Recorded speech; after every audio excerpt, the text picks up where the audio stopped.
History as we know it was shaped by a few pivotal moments.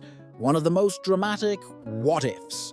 What if Carthage had won the Punic Wars and conquered Rome? Today, we're diving into a world that never existed, but could have changed the course of civilization forever.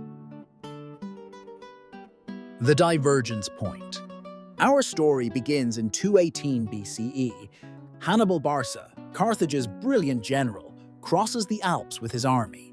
Historically, Rome survives, but in this alternate reality, Hannibal's reinforcements arrive on time, and the Roman army suffers crushing defeats at Cannae and beyond. Rome is forced to surrender.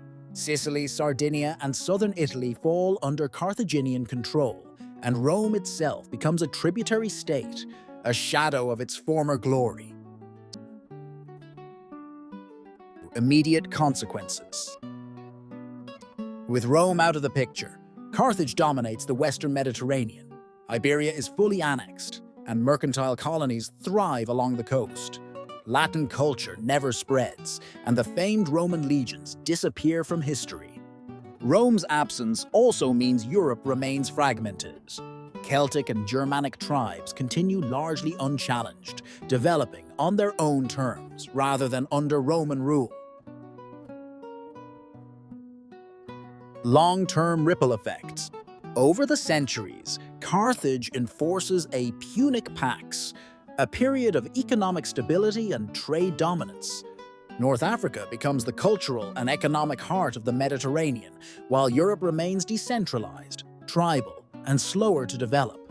Without Roman roads and infrastructure, technological and urban development shifts. Carthage invests heavily in maritime technology and trade logistics, becoming the first true global superpower centuries ahead of our timeline. Religion and culture. The religious landscape is radically different. Christianity never spreads across Europe. Without Roman persecution or infrastructure, it remains a minor sect in the Levant. Polytheism dominates the Mediterranean, with Punic gods like Belhamen and Tanit leading worship. Judaism, meanwhile, remains concentrated in the Levant. The lack of Roman persecution means no massive diaspora. Jewish communities thrive in cities like Carthage, Tyre, and Alexandria, integrating into trade networks but remaining culturally distinct. Europe and the world. Europe evolves very differently. Without Rome, Latin culture never dominates. Feudal kingdoms rise slowly. Germanic and Celtic tribes control much of the continent, and city-states like Venice never become independent trade powers. Carthage, meanwhile, explores the Atlantic and Africa centuries earlier. West African empires are linked to Mediterranean trade far sooner, and there's even limited early contact with the Americas, centuries before Columbus.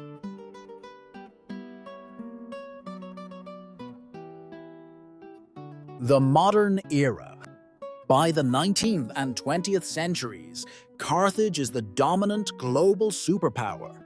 North Africa, the Mediterranean, and parts of the Atlantic are under Carthaginian influence.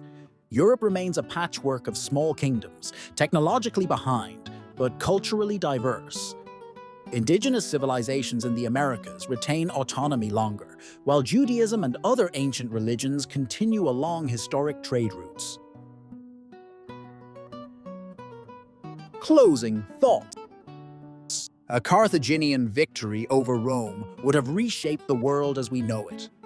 No Roman Empire, no Latin language dominance, no Christianity spreading across Europe. Instead, a Mediterranean-centered mercantile superpower shapes global trade, politics, and culture for millennia. The echoes of Hannibal's victory would have rippled across every corner of the planet.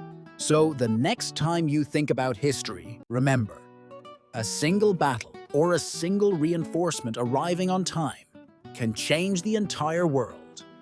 What do you think would have happened if Carthage truly conquered Rome? Let us know in the comments.